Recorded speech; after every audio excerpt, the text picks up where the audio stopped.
We'll guide you through how to use Dropbox Transfer to send large files easily. If you find this helpful, consider subscribing and liking the video. First, open your web browser and go to the Dropbox website. Then log in to your account. Once you're in, look at the left sidebar and click on the option that says Transfer. This feature is specifically designed to send files without sharing access to your Dropbox. Next, click on Create Transfer. You'll see an option to either drag and drop files or click and select them from your computer.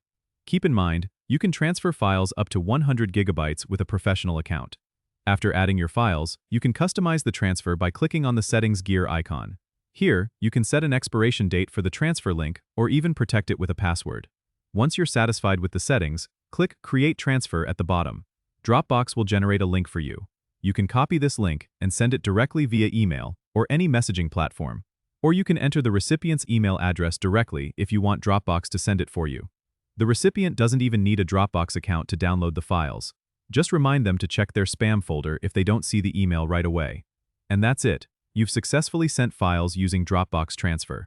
Remember, with Dropbox Transfer, your files are secure, and you can always track who has accessed them via the Activity tab. Don't forget to subscribe and comment if this helped you out.